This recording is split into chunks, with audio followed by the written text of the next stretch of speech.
faith book, the book of faith, the Word of God, the Bible. Isang mapagpalang gabi po sa inyong lahat. Ako po si Joe Vidore Jr. from Hillcrest Family Baptist Church. Ako po yung na-assign today magbigay po ng FBK natin, no? FBK Tuesday, no? March 4, 2025. No? Kamusta po kayo? At kamusta po ang araw nyo? No? Ngayon po ang pag-aaralan natin ay makikita po sa Book of Luke, chapter 23, verses 39 to 43. No? Maganda po ito. Basahin ko po At siya'y inalipusta ng isa sa mga tampalasang nabibitin na sinasabi, hindi baga ikaw ang Kristo, iligtas mo ang iyong sarili at kami. 40. Datapwat sumagot ang isa at pagsaway sa kanya sinabi, hindi ka ba baga natatakot sa Diyos, yamang ikaw ay nasa gayong ding kaparusahan? At tayo'y sa katotohanan ay ayon sa katwiran, sapagkat tinanggap natin ang nararapat na kabayaran sa ating mga gawa. Datapwat ang taong ito ay hindi gumawa ng anumang masama. Totoo, no? 42. At sinabi niya, Jesus, alalahanin mo ako pagdating mo sa iyong kaharian. At 43. At sinabi ng Panginoon sa kanya, katotohanang sinasabi ko sa iyo, ngayon ay kakasamahin kita sa paraiso. Tayo po'y manalangin. Lord Jesus, thank you very much for this day. Give it to us, Lord. Thank you, Lord, sa opportunity na binigay sa amin para mag-aral ng salita. Kayo po, Panginoon, maganda sa amin, sa puso't isipan at tayo. Ito po ay magamit namin itong pag-aaralan namin sa aming araw-araw na pumumuhay, Panginoon. Ihandaan po kami, Panginoon, sa lahat tayong pag-uusapan. Kayo po ang mabigyan ng papuri. We pray all these things in Jesus' name, amen. Okay, no? Napakaganda po ng binasa natin. Makikita po ulito sa Book of Luke, chapter 23, verses 39 to 43, no? Ito po yung tama po, no? Malapit na, next month is Holy Week, no? Inaalala po natin to, no? Every time mag-Holy Week, no? Yung mapapako po si Jesus Christ sa cross, no? Ito po yung senaryo, no? Tatlo sila, nasa gitna si Jesus Christ, napapaligiran po siya ng natatabihan po siya ng dalawang kriminal, no? At ito po yung isang kriminal. Dalawa pong kriminal to, pero titingnan po natin yung pagkakaiba ng kriminal na to, no? Yung isang kriminal po ay hindi natatakot sa Panginoon, no? Ni Jesus Christ. Bakit?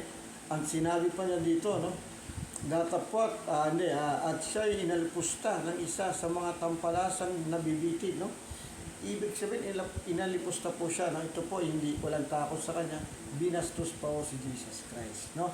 At sinabi pa, iligtas mo ang iyong sarili at kami, no? Kasi ikaw raw ang Diyos, eh. Kung ikaw ang Diyos, iligtas mo ang sarili mo at iligtas mo kami, no? Kita niyo po, no? Binastos si Jesus Christ, hindi po siya kinikilala as Jesus Christ, as Jesus, as Panginoon, at always, no? Dinidare niya pa ang Panginoon, no?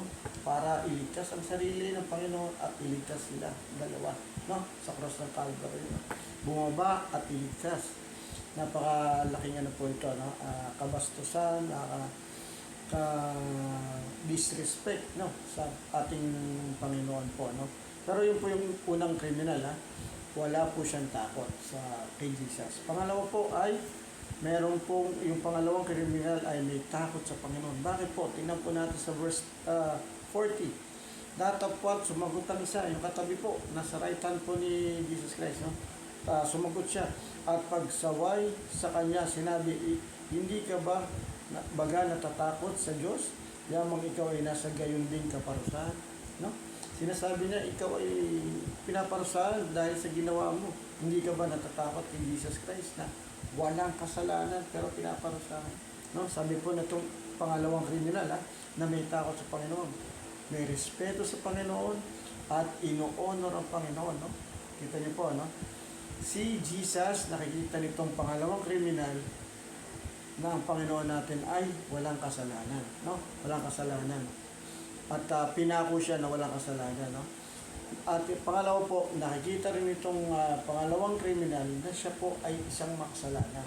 Kaya po siya pinagdurusahan na itong pagpako sa cross. Actually po, itong pagpako sa cross ay capital punishment noong unang panahon, no? Ito po ay pag matindi na kasalanan mo, kamatayan po, at ito po ay ipapako sa cross, ipapakita sa mga tao, buong kahiyan po, no? Buong Israel ang makikita to, no? Kita niyo po, no? Capital punishment. Ito po yung pagpatay na, no? Death penalty, no? Pero dito po, no, pinapakita nitong pangalawang kriminal na to, no? Inaano niyang siya'y makasalanan, no? At nakikita niya, ang katabi niya ay Diyos at walang kasalanan, no? See is as a sinner, no? At maganda po dito, nakita niya po yung power ng Panginoon, yung kabanalan ng Panginoon na magligtas ng tao, no? Na magligtas. Tingnan po natin sasabi sa verse 42, at sinabi niya, Jesus, alalahanin mo ako pagdating mo sa iyong kaharian, no? Tinanggap niya, no? Hindi mo alam kung ano yung naiisip nitong tao na ito, itong pangalawang kriminal na ito, pero ang iniisip nila, makasama niya ang Panginoon sa kaharian nito, no? At sinabi niya, katotohanan sinabi ko sa iyo ngayon ay kakasamahin kita sa paraiso. Yun ang sagot ng Panginoon. Tayo po, titingnan po natin dito po sa nabasa natin. Talagang tayo po ay makasalanan. No? Every tayo po ay merong punishment, which is the capital punishment is death. No? Spiritual death po. No? Pero dito po pinapakita dito sa nabasa natin, dalawang klase. Pwede ka pang maging makasalanan, pero may respeto sa Panginoon. Natatakot ka at willing kang tanggapin ng Panginoon bilang hari at tagapagligtas niya. Yun po yung ginawa ng pangalawa. No? Ng pangalawa. Pinakita niya yung love niya, respect and honor, and inadmit niya as na makasalanan siya. At sinabi niya, isama mo ako sa iyong kaharian. Sabi niya sa Panginoon. Ang sagot ng Panginoon, no? Ang Panginoon po natin ay pagmamahal niya sa atin ay pure. God's love is pure. Pangalawa po, God's salvation is through His grace. Ito niya po, walang ginawa yung yung pangalawang kriminal. Pero sinabi niya, isama mo ako sa iyong kaharian. By His grace, nabigyan po siya ng kapatawaran sa kanyang mga ginawa kasalanan at isasama siya ng Panginoon sa kaharian ng Panginoon. Kita niyo po, tayo po lahat makasalanan.